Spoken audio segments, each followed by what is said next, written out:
so I'm gonna give this a go.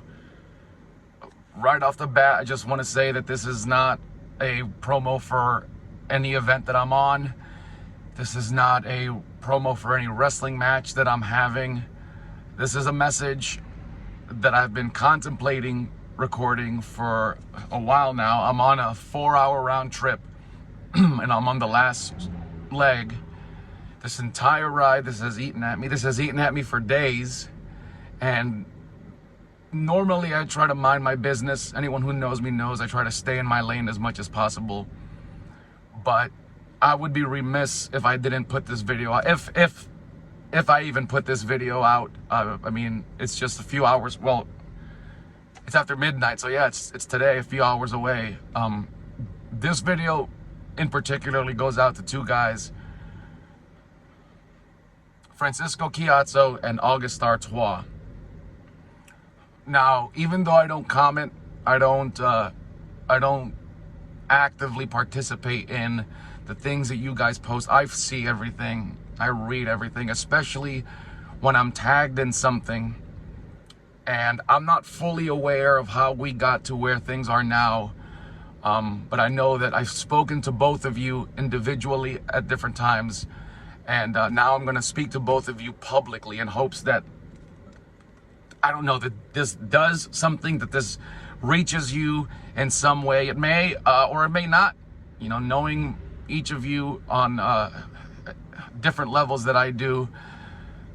Guys, so my name was tagged in a post earlier. You guys are set to wrestle, if you could even call it that, later on tonight, Friday, November 17th at the WWN WrestlePlex. And I know it's not going to be a wrestling match. I know it's not going to be a technical expose. For whatever reason, you guys have reached this blood feud, and it has dawned on me greatly. August, you tagged me earlier in a comment that dates back to last year's WrestleMania in Dallas, where I came to see you at a Control Your Narrative show.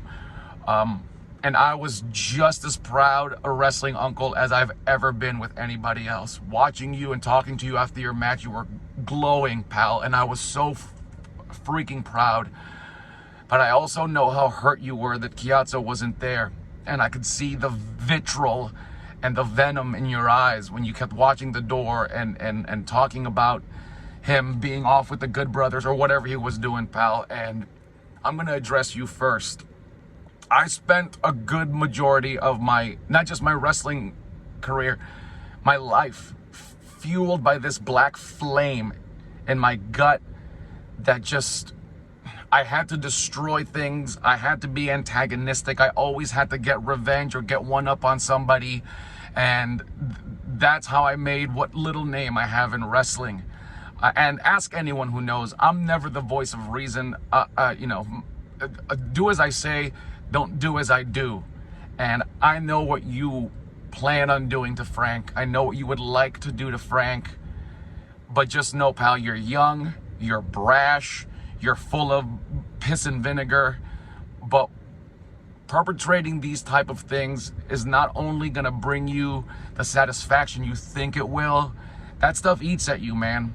And there will be a time in your life, not now, not tomorrow, not next year, but later on, when you'll eventually want to make good on all the terrible things you've done, and you can't take it back. You won't be able to take it back. So if you've ever listened to anything I've said, it's this. Just, you know, Frank may not have been there last year for you, but I know that he's proud. And I know that in talking to him about you in the past, he's prouder of you as a father figure as he's ever been. But then again, I know at one point in time, Frankie was as proud of the circle of disrespect in our team as anything else, and that changed. And I don't know where the disconnect happened. I don't know where we fell apart, but the Frank that I knew then is not the Frank that I know now. And talking to you directly, Frankie, even though we're not brothers anymore, even though we're not up and down the roads, we're cut from the same cloth. And as someone that has found solace, that has found vindication in destroying other people. As I said, you know, we've ended tag teams. We've had tag teams quit the business after being in the ring with us, and when we know how much, I know how much we relished in that.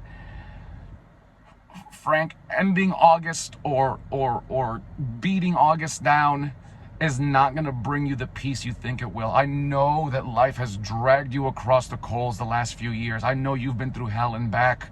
What little we've talked, I know the nightmare that life has been for you. And tonight at the WrestlePlex, you know, taking that out on someone that you were as proud of as August, that's not going to bring you comfort, Frank. And, you know, I had taken the day off. I could be there tonight, but I refuse to. I refuse to sit there and be privy to what you two intend to do to each other. I can't sit there and watch two guys that I've cared about at different times on different levels. And I don't think that the people that bought a ticket to that event know what they're in for.